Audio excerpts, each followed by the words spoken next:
안녕하세요. 그때 바로 올린다고 했는데,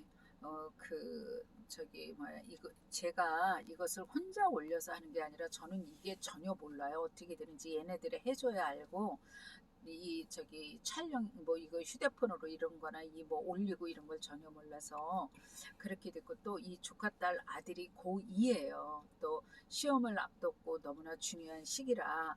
그리고 지금은 북악스카이를 돌면서 우리가 만나면 기도한다 그랬죠. 근데 주로 여기를 많이 와요. 드라이브 삼아. 그래서 오늘은 좀 꼭 올리자 이런 얘기를 이 조카 딸이랑 주고받으면서 이제 왔네요. 그리고 오늘은 두 가지를 좀 올릴게요. 지난주 유기성 목사님의 설교를 들으면서 느낀 점, 그리고 또 하나는 이 조카 딸도 고2이지만 요번에 얘 문제가 공부에 대해서도 하나님이 그쪽은 제가 전혀 꿈에도 생각하지 않았어요. 근데 사실 물론 먼저 그 방언의 분별과 정말 네가 방언에서 이렇게 방언을 통변할 때 제가 많이 어떤 분이 물으면 1번을 들어보세요. 제가 맨 처음에 올린 걸 이렇게 얘기하잖아요. 근데 그 방언을 듣다 보면 제가 전혀 뭘 척척 안다는 게 절대 아니고, 이건 좀 교만하다, 네가 마음이 흔들렸다, 지금 불안하다, 공포스럽다, 이런 게 이렇게 분별되게 하실 때가 많다고 봐야지. 그런데 공부도 아이가 네가 이 방향으로 나가면 너는 완전히 망한다 그러시면서, 네가 공부를 할 때 이렇게 어떻게 깨를 해서 지금은 머리를 굴려서 네가 이렇게 하지만 어느 학년쯤 되면 너는 완전히 막히고 너의 공부는 망한다. 그지? 그렇게 얘기하실 때가 말씀하실 때가 있고요. 그것도 사단이 어떻게 방해하나를 보여주실 때도 있어요.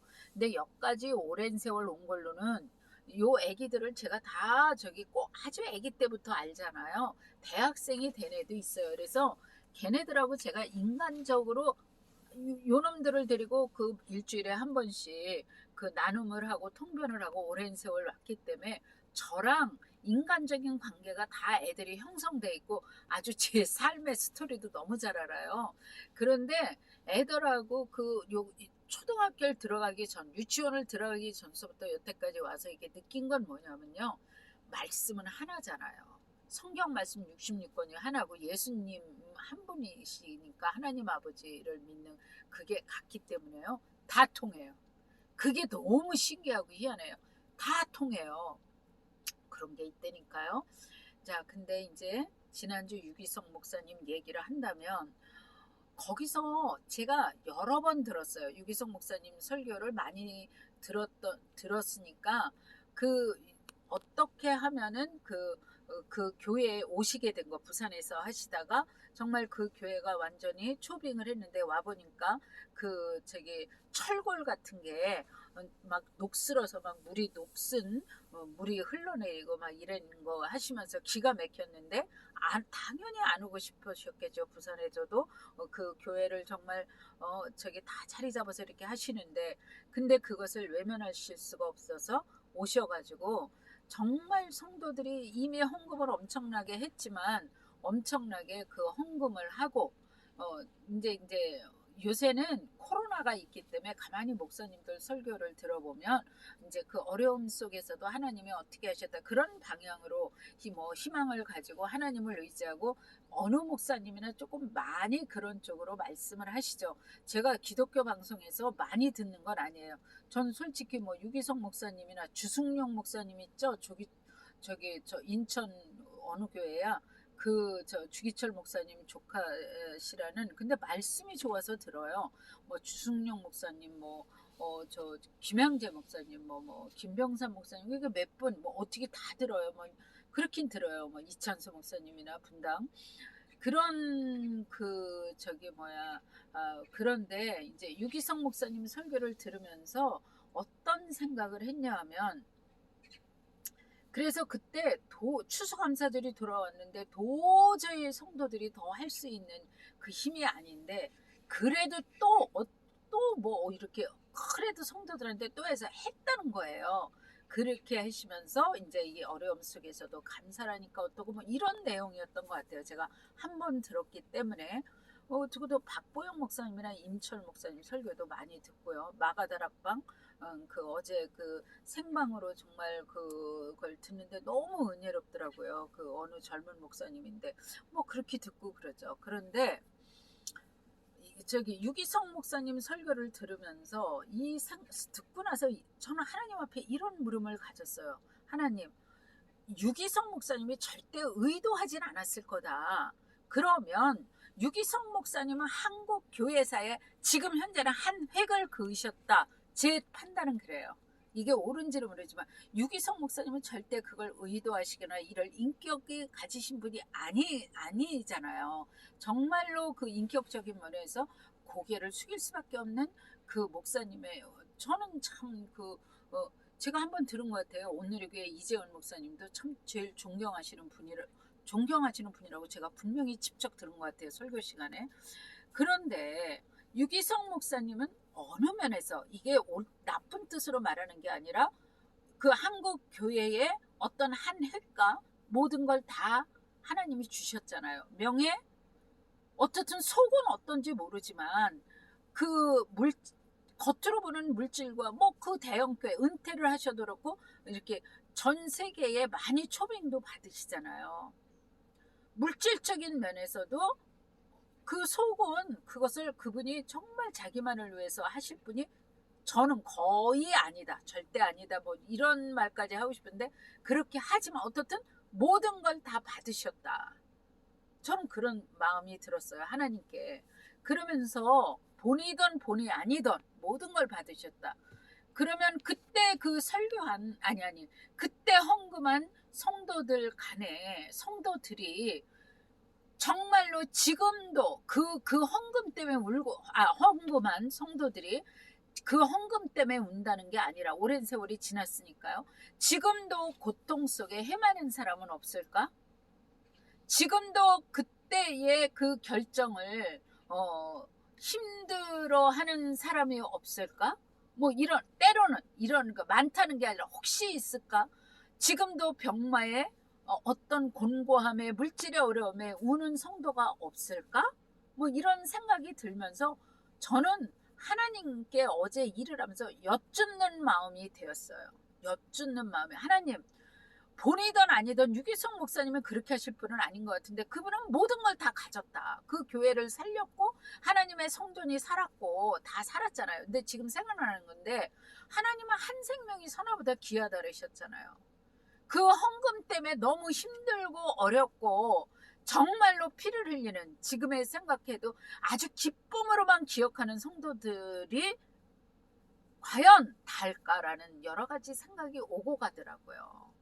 저는 목사님들이 설교하시다가 이렇게 사랑하는 여러분 그 별로 가슴에 안 올 때가 너무 거의 안 와요.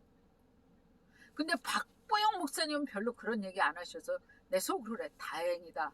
포로시오 목사님도 별로 그런 얘기 안 해요.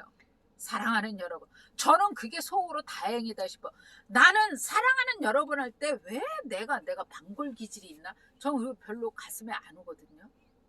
그 말씀 진짜 아니면 뺐으면 좋겠어요. 그런데 이제 그런 의문이 가져서 하나님께 계속 여쭙는 마음이 되었어요. 근데 정말 이건 100% 무시하셔도 괜찮아요. 하나님이 야단치시는 것 같지는 않았어요. 응? 그리고 사람으로 말하면 그냥 웃으시는 거. 뭐 근데 저는 계속 하나님께 여쭙는 마음이 됐어요. 하나님 이렇잖냐. 그런데 지금도 그 일 때문이 아니라 오랜 세월이 지났으니까 그 헌금 때문이 아니더라도 정말로 슬피 우는 그 어떤 환경의 재난 때문에 우는 사람이 없을까요? 뭐 막 여러 가지 생각이 올라오더라고요. 그런데 그 후로 1시간 정도 이렇게 일을 하면서 왔다 갔다 하는데 그냥 이건 통변하면서 느낀 거예요. 그치? 넌 알지? 먼저 주에도 그 통변에서 이 생각이 딱 나는 거예요. 아, 그거구나. 성도들이 헌금을 할 때 남이 어떡하나 체면 때문에. 그러니까 목사님의 설교는 이 말씀은 이거였어요. 할 만큼 다 했다는 거예요. 만약에 쉬운 말로 하면 더 이상 쥐어짤 수가 없을 정도라는 거예요. 그런데 자기 마음에 진짜 바치고 싶어서 바친 사람이 있을까? 저 사람도 저렇게 하는데 직분자 장로님이나 안수 집사님이나 그 순서대로 더 하겠죠. 눈치 보지 않았을까? 우러나지 않는데 하지 않았을까? 제가 오랜 세월 통변하면서 느끼는 건요. 가슴 같이 가야 됩니다. 흉내만 내서는 안 돼요. 하나님은 속지 않으세요. 중심 가슴이 같이 가야 그걸 받으신다니까요. 체면 때문에 하라니까 어쩔 수 없어요. 마음에 안 오면 안 해도 돼요. 안 해도 돼요. 마음에 안 오면 장로라서 장로에 뽑히기 위해서 이 교회에서 중직이 되기 위해서 아니 그렇게 결론을 안 내더라도 깊은 내 내면을 들어가 보라고요. 내면을 들어가 보라고요. 저 아들에게 그랬거든요. 너 장로 되려고 하지 마라. 아마 어디서 한번 얘기했을 거예요. 너 그 교회 헌금 많이 했으면 바로 그 교회에 나와라. 장로 되려고. 난 진짜 안 반가워요. 정말 안 반가워요. 안수 집사 아니에요. 전 봤어요. 느꼈어요. 통변하면서 봤어요. 제일 중요한 거는 천국 들어가는 거예요. 그때 그 헌금이 정말 하나님께서 받으신 헌금이 몇 사람이나 될까라는 생각은 해봤어요. 근데 어떻든 정말로 그 자기의 정말 바치고 싶은 내 내면의 진짜의 마음이 아닌 그런 거 안 받으세요. 올라가지 못하는 게 많을 거예요. 저도 오랜 세월 걸려서 정말 이게 어떻게 보면 참 내용적으로 쉬운 것 같은데 이걸 깨닫기까지 너무 오랜 세월이 걸린 것 같아요. 아니요. 하나님은 안 속으세요. 그 내면의 마음이 같이 가야 돼요. 그냥 안 오면 안 하시면 돼요. 아무리 앞에서 목사님이 말씀하셔도 그 마음이 아닌데 그거를 하시면은 아닌 것 같아요. 저는. 근데 단 뒷말은 하지 마세요. 아유 난 안 해. 뭐 해랬네. 뭐 아유 난 뭐 마음이 안 와. 저는 절대 그런 말은 하지 않는 거라고 생각해요. 그냥 말 없이 하나님께 묵묵히 고개 숙여 기도하면서 하나님 저는 마음이 안 옵니다. 그럼 마음이 편안하실 거예요. 그러면 내가 이 교회에서 장로였던 아니든 장로가 되든 아니든 그냥 내 마음으로 가면 돼요. 저 옛날에 진짜 그분 유명한 분이에요. 지금은 돌아가셨는데 천국 지옥 그지? 지옥 보고 왔다. 근데 그분이 와서 막 얘기를 하는데 헌금을 작정하라는 거예요. 근데 전 마음에 안 왔어요. 근데 그분이 분명히 앞에서 강대상 앞에서 이랬거든요. 이렇게 봉투를 들고 이랬어요. 우리 교회에 와가지고 오셔가지고 이랬어요. 빈 봉투를 내도 된다. 근데 뒤쪽에 했을 때 저는 마음이 안 왔어요. 아무리 기도를 해서 빈 봉투 냈어요. 했더니 부목사님은 깜짝 놀라서 그래서 빈 봉투를 내셔도 된다고 말씀하셨잖냐고. 강대성에서 한 소린데요. 근데 그 후에 교회가 그걸로 정말 제가 힘든 얘기를 여러 번 들었어요. 제가 느끼는 건요. 그분 지옥 가셨거든요. 제가 맞다면요. 나 옛날에 그런 거 봤어요. 지옥을 보고 오고도 지옥 간다. 현실의 물질이 그렇게 무서운 거예요. 근데 제가 그때는 새벽 기도가 끝나면 2-3시간씩 기도할 때예요. 근데 내가 우연히 혼자 늦게까지 기도하고 우리 성전을 내려오는데 그분이 내가 분명히 들었어요. 아 내가 거기서는 얼마 뽑아냈잖아. 그러니까 작정을 시켰다는 얘기인가 봐요. 어떻게 했잖아. 뭐 최고 모르겠어요. 지금 이거 말이 무섭죠. 내가 들은 기억만을 얘기해야죠. 그리고 동네 그분이 와가지고 우리 교회는 아니었는데 헨달에서 갔는데 워낙에 유명하시니까 지옥을 보고 오셨더라고요. 근데 그분이 막 이러시더라고요. 뭐 어떤 교회 갔다가 왔는데 교회를 갔는데 자기가 탁 나오니까 3천만 원짜리 그랜저가 딱 써 있더래 자기께. 그래서 막 그 가난한 교회에 그러는데 너무 지하 교회인데 안 나오니까 뭐 타 교회에서 오신 분 나중에 나 분명히 이렇게 5천 원이라도 하라고. 전 마음에 안 왔어요. 안 했어요. 근데 그런 그 교회의 어쨌든 뭐라고 말할 수가 없어요. 그 교회의 사건과 하여튼 그 여기서 이제 이 얘기는 그만할게요. 그러니까 나는 유기성 목사님의 설교가 전혀 틀렸다는 게 아니고요. 저는 그런 의문을 가졌고 어저께 하나님께 일을 하면서도 계속 여쭙는 마음이 되더라고요. 근데 그게 느껴지면서 제가 제 가슴이 딱 해결이 됐어요. 그게 하나님의 응답이신지 몰라도 중심이 같이 가야 되는구나. 누구 때문이 아니고 체면 때문이 아니고 어떤 내가 우러나지 않는 헌금은 하나님이 안 받으세요. 그건 통변하면서 너무 많이 느껴요. 근데 내가 왜 여태 이걸 몰랐을까 이러면서 정말로 어제 그냥 가슴이 시원하더라고. 이거보다 더 그 순간 느끼던 건 조금 더 길었는데 지금 잘 생각 안 나요. 어쨌든 이랬고요. 그 다음에 얘 아들이 먼저 주지? 이제 3주만 남았지. 걔 일주일 남았지 시험이. 얘가 네 아들이. 그런데 통변을 하는데 이렇게 나왔어요. 사건이라네. 할 얘기는 많은데 우선 이 집 아들 얘기만 잠깐 하고 오늘은 끝을 맺을게요. 이렇게 공책 시험 문제지 같기도 하고 어떤 물속에 이렇게 했는데 어떻든 그 마음의 그림의 해석은 전 이랬어요.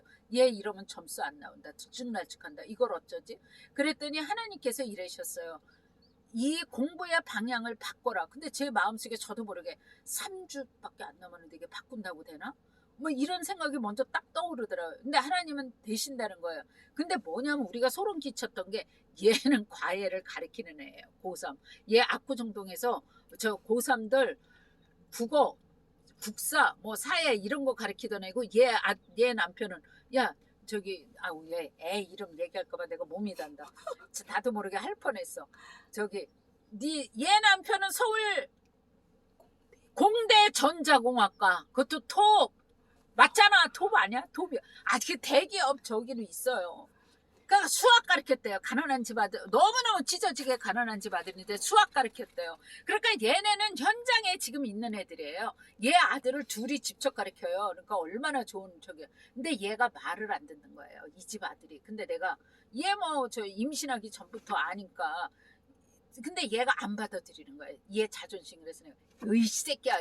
네가 걔도 안 물어가는 자존심 버려. 그래도 방언을 또 들어봐도 이게 수긍을 안 하네요. 나는 몸이 달고. 근데 얘가 소름 끼쳤다는 거예요. 왜? 얘 남편하고 얘는 그걸 보고 있었던 거예요. 그거 나는 전혀 몰랐던 거고 이게 통변으로 하니까 얘도 놀란 거고 나도 놀란 거죠. 그러니까 얘가 뭐라 그러냐면 얘는 현장이잖아요. 나는 통변이고 이게 이렇게 아다리가 되는 거잖아요. 그래가지고 얘가 하루 만에 얘가 돌렸나? 응? 하루 마음에 돌렸고 자기가 잘못했다. 돌렸어요. 돌렸지. 요새 잘하지. 진짜 안 돌렸으면 아마 내가 뚜지러 패스 쫓아가. 안 돌렸으면 방언이 그대로였겠지. 맞아. 아니 그리고 안 돌렸으면 내 성질에 급하게 나 얘가 잘 돼야 되니까요. 이게 1, 2년 저기도 아니고. 근데 이놈이 돌렸어요. 그래가지고 너 이렇게 그리고 어떻든 실지 공부는 얘네가 하니까. 그리고 걔 아이고 이름이 자꾸 나올라는데 걔 여자 정집사 딸 그거 수학 그 얘기하시잖아요. 걔가 여자인데 수학을 잘해요. 지혜를 주셨다고 너는 하나를 가르칠 때 10개 100개 하여튼 많이 깨달는데요. 10,000개를 깨달는 애인데 얘에 대해서 하나님께서 얘네 엄마 아버지가 둘 다 엄마는 이런 우동집 거기 그런 데 가서 그거 주방일 하시고 아빠는 택배하고 아빠도 대학 나오셨어요. 그리고 엄마도 근데 어떻든 애를 돌봐줄 시간이 어디 있어요. 근데 걔 중3인데 공부 잘해요 이놈이. 근데 지혜를 주신 것 같아요. 근데 수학에 대해서 이번 주에 이 얘기까지만 할게요. 그러셨지. 잘하는데 마지막 예를 들어서 한 20%가 아니라 만약에 이게 20문제면 2문제 정도를 여기서 이 어려운 문제가 나오잖아요. 근데 이거를 넘지를 않고 거기서 지가 잘하니까 어느 정도 이거를 끝낸다는 거예요. 하나님이 그걸 뭐라 그러셨어요? 끈기를 갖고 그 산을 넘지 않는다고. 그러니까 하나님께서 그렇게 얘한테 말씀하시니까 요놈 똑똑해요. 이놈이 인정을 하더라고요. 기도하면서 그 산을 넘어라 이러셨어요. 중3인데. 왜 걔 잘해요. 엄마 아버지가 전혀 돌보지 못하는데 잘해요. 그렇게 하나님은 신경 쓰세요. 그러니까 이 집 아들도 어떤 때는 사단이 그 공책 옆에 와서 이러는 거 하거든요. 이 집 아들은 다 그 느끼는 게 있어서 오래돼서 지금 말은 못하지만 다 같이 동의하면서 가죠. 걔도 동의하죠. 그 오늘은 여기까지 감사합니다. 기도하고 영적으로 살아 있으면 분명히 성령님이 공부도 도와주세요. 오늘 여기까지 하겠습니다. 감사합니다. 또 봬요.